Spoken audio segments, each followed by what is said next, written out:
Welcome back, everybody, to The Creative Moment, Season 11, Episode 9. We're wrapping up our 11th season here on The Creative Moment, and this might be the longest we've been in a studio, I think. One studio. Over a year now. I don't think I was in any of my other apartments for a full year. Yeah. So anyway, with that, Dante Bullhauer, Jamie Bullhauer, your two hosts. We talk all things creativity. If you have a topic that you have in mind, first, go back, check out the other episodes. Second, leave it in the comments. Anyway, let's get into it. No fizz. Good there. Today, we are talking about whether a creative should hone in their skills on, hone in their strengths creatively, or I guess how you divide your time between working on your strengths versus working on your weaknesses. Kind of being a master of your craft or the jack of all trades, master of none type thing. Similar, but not a perfect analogy, but yeah, kind of a deep dive. What are the pros and cons? I don't know if we'll have an answer per se, but it is time is limited, and when you do have the time to work on stuff, what might be the better option to do? This, I think we might have differing answers here. And I think, obviously, with most things in life, balance is everything. Being able to do both, I think, is important. True, but in the money-making sense, it always makes sense for me. Not always, but most of the time, I want to just get better at what I'm being hired for. So how do I improve my senior photos that I think are a strength? How do I improve my hype videos that I think are a strength?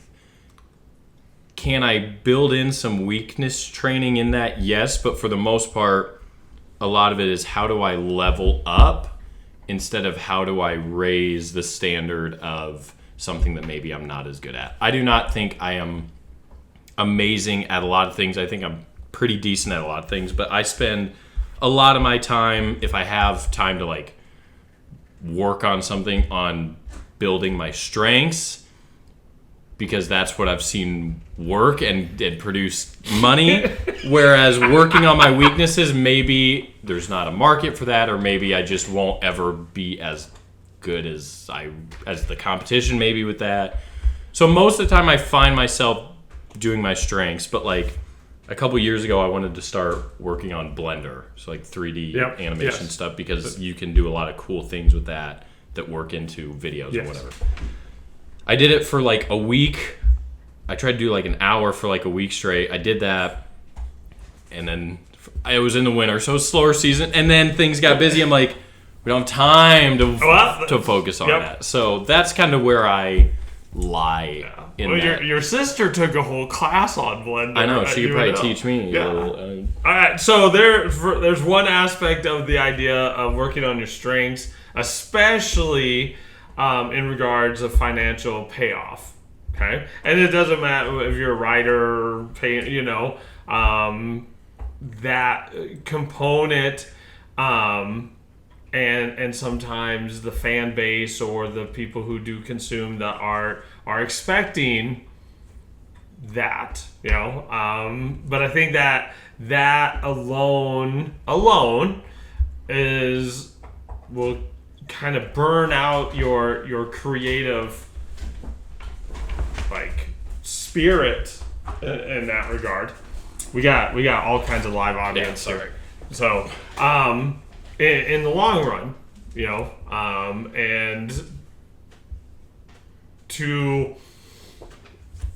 and there is a lot. Here's the other part to that. There is sometimes a lot of things, especially in your world, in that there's a lot to learn. Technology and stuff is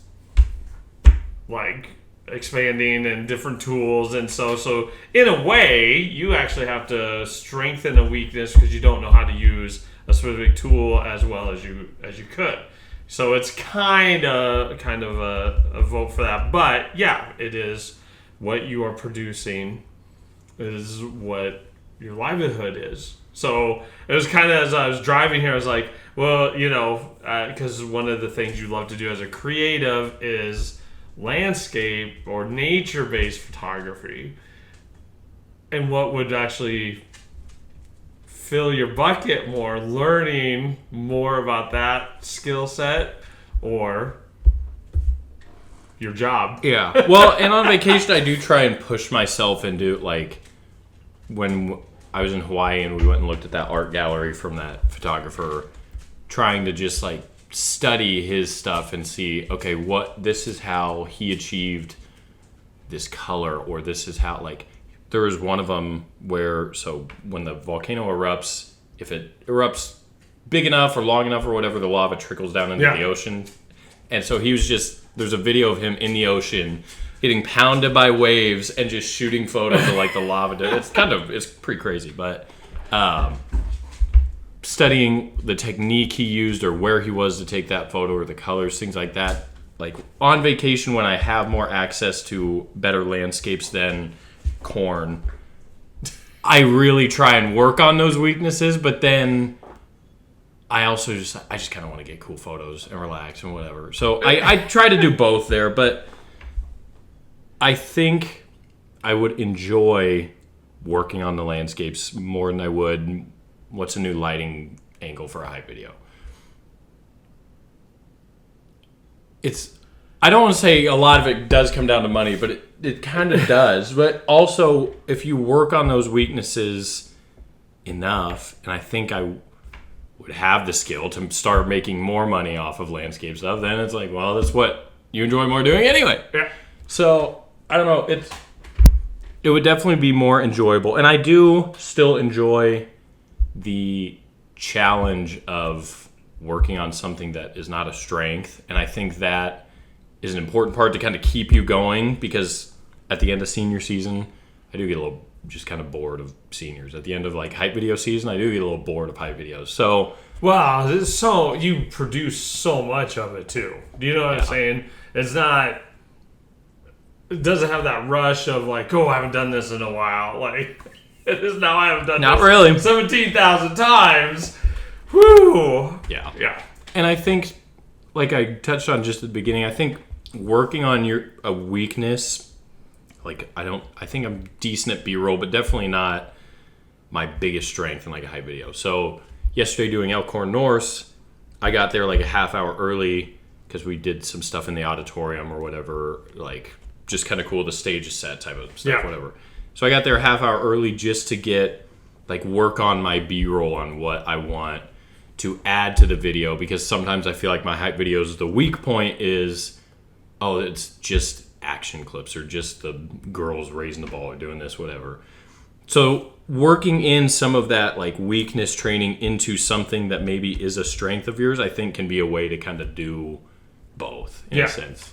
Well, and so thinking in regards to my world, one idea of the benefit of working on a weakness that then actually becomes a strength. So up until actually, like, 10 years ago, I was basically, I wasn't even free verse. I was definitely not blank verse, but I was just that kind of poet. I had my own kind of little niche of some unique voice stuff, but I was just like, my poetry was kind of all the same in that regard. I did not learn about syllable count, and then I decided, like, okay, for whatever reason, I did that challenge twice to where I wrote a poem in a different poetic form, like 100 different forms. And by doing that, I learned, classic poetic forms, cultural things. I learned a lot.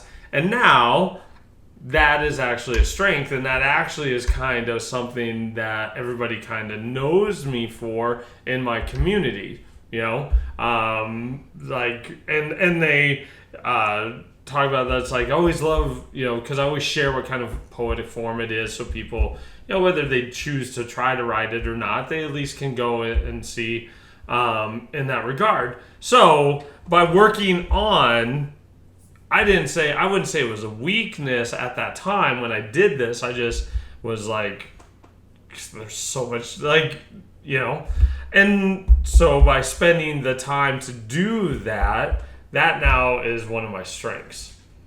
So that's one of the positives about focusing, because again, it is hard. The balance or the whatever, because it takes time. It takes time. And no, we're not going to talk about AI right now. Well, that'll be some other aspect. But it does take time to build that skill set, which then can actually become what you're known for. Yeah. And I think an important part is not just kind of being so tunnel vision that you only have like one strength or one. You want to have at least 3, 4, 5 different like strengths that you have to be able to build up. So even at like if you're like just starting, and I was basically just kind of the sports photographer for a long time, just because that's kind of all I did. It was the coolest thing that I knew to photograph in Hastings for the most part. But that will put a ceiling on you, one, financially, but two, just creatively, and lead to more burnout. I think you, like, if you're starting out, you want to be able to have multiple strengths to, whether it's come to a client with, or just even, like you said, be known for something that maybe you can create a little niche out of. Like, oh, Miss Bullhauer knows all these different poetic forms and different rules and different ACAB, whatever stuff. That is, I knew... Just being a photographer, my work might still stand out, but adding graphics and video has become like the what I'm known for kind of thing, where I'm a one-stop shop. That sounds kind of arrogant, but like when I go to Osceola and do their hype video, I also do their photos. I also do their like posters for the year, and they don't have to worry about getting another vendor in there or doing anything else. I can just because I have all those, and I think those 3 things are the pillars of my business, and those are like my biggest strengths. And so having multiple strengths is important. If you have weak spots that you think you can really build up, do it. You can never have too many strengths, I don't think. No. I mean, you could be too spread thin, but having the ability to do most of everything pretty confidently and pretty well, I think is really important, especially because now like society is all, especially in sports, specialize. Just play volleyball all year, just play baseball or whatever. If you're just good at this, that's all we need. And I'm like, especially in entrepreneurship, because some businesses are just looking for a photographer and some are just looking for a graphic designer. I probably could not make it doing just one of those 3 things, but since they're all strengths, I can. If I need to draw more photo jobs, I can kind of do that. If I need to draw more video jobs, like I can diversify my client base by having multiple strengths. Yeah. And in the creative world, to a degree, I think that creative spirit, not that you have to be, you could be specialized and known for, but like Langston Hughes, one of my favorite poets and writers, actually. Like, he actually wrote for the newspaper. He's got won't go into historical thing. He wrote children's books. So he's still a writer, and he's known for his poetry. But he wrote a lot of different things, which probably helped him, and that's one of the things I think working on, even a weakness that doesn't quite become a strength helps you in the areas that you're already strong. Like, I think kind of my real personal poetry that is not dedicated to a poetic form, I've had that response at people who like I just remember one tweet I won't get, is that it was like, man, yeah, I love when you write in forms, but man, when you hit us with this, it's because I kind of understand flow better. I understand, so building a strength in poetic forms helped my poetry. And then when I go back, I just wrote a poem, one of those I had mentioned before in our podcast about where I reflect, like an ode to I just wrote one about a little girl dancing while everybody else was watching. That's something I'm also known for. I have quite a few of those, but it felt so easy going back to it and just like building these little things into it. So the hurdle though is time. It is time, and like when you can do it, and what I think your focus is on the why you want to strengthen a weakness. I decided to do this poetic challenge because I kind of felt that I had plateaued a little. Like it's like, okay, it's the same.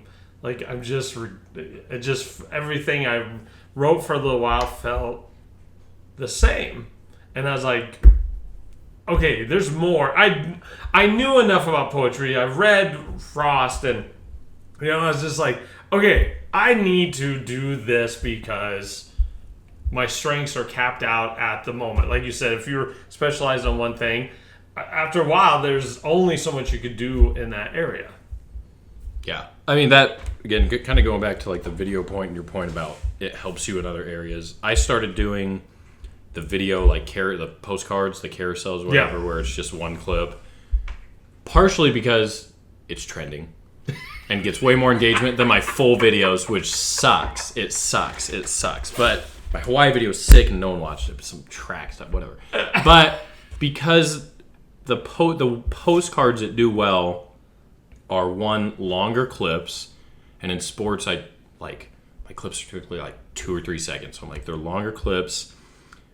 They allow for a story within themselves because they're kind of more B-roll centric. They're not really the crux of the storytelling if you were to make a full video. So like the state track one was the first one that I was like pretty proud of because they were all like 5, 6, 7, 8 seconds. They all, I feel like, told kind of a story through that B-roll style. They were more cinematic instead of just action clips. And that has now helped me think about videos differently.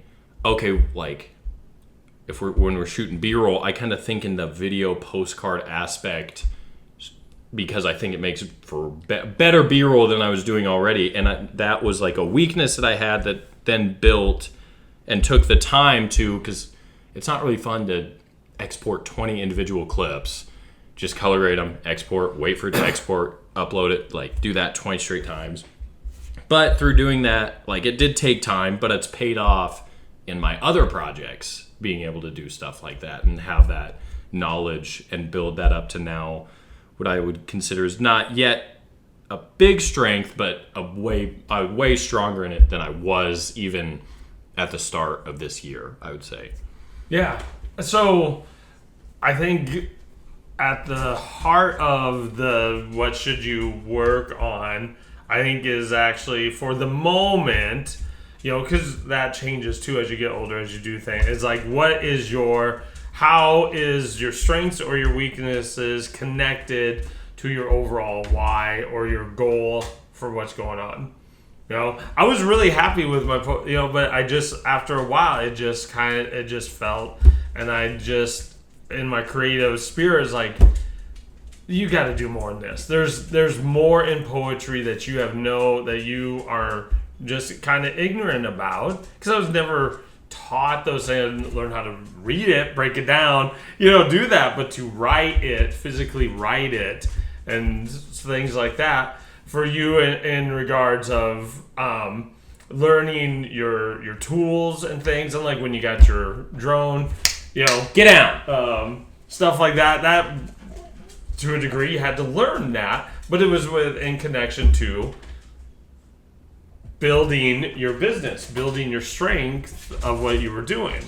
So I think any creative, wherever you're at, I think if to decide how to spend your time should be focused on what's your why at the moment. What are you really trying to do? And that should give you your answer to what you should work on at that moment. Well, and again, like we said, balance is everything. So don't just be working on the stuff that you're weak at, because then your strengths start to... I remember I don't know if it was a Ray Allen or Steph Curry video that I used to watch all the time of motivational kind of stuff.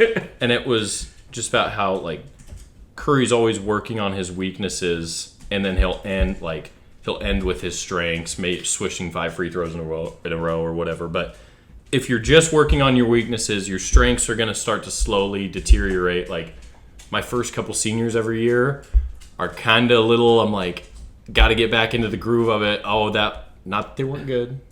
but like that, I can feel that they maybe were not as strong as now, where this is kind of like prime senior time, and it's now more of a strength than it was when like at the start of the summer, because, and that's just part of kind of the season. But I hadn't worked on it at all. Hadn't worked on my different angles and different poses and things. So again, balance, work on your strengths, work on your weaknesses, and yeah, like you said, whatever the season fits right now that you need to be working on, do that. But the kind of one last thing I want to say on the like building up your weaknesses side is it is creatively fun and fulfilling. I was going to say that too. Like, even if it's a small little thing, like that's what fills your bucket, because it taps into why you started. Because we all started at 0 and whatever we're doing, and it was fun, and that's what led us to our strengths. Yeah, it is fun to learn and to see your improvement again, because once you get to like a certain point, maybe the improvement is more incremental or less visible. Where if you have a weakness, you typically see more like jumps in improvement, and that's fun to see too. So make time for both. Don't go too hard one way or the other, and hopefully you'll round yourself out and have a nice little tool belt of strengths that you have. Like I said, you can't have too many, I don't think. But with that was our Season 11, Episode 9 Creative Moment Podcast. We are on, if you want to watch us on video, we're on YouTube. Spotify also plays video now. If you're in the car, driving, traveling, whatever, we're on all kind of major podcast platforms, Apple, again, Spotify, Anchor, all those things. So, as always, we appreciate you guys for stopping by, hanging out. Go check back our other episodes from Season 11 and then beyond that. And we'll see you guys in a couple weeks with the senior finale.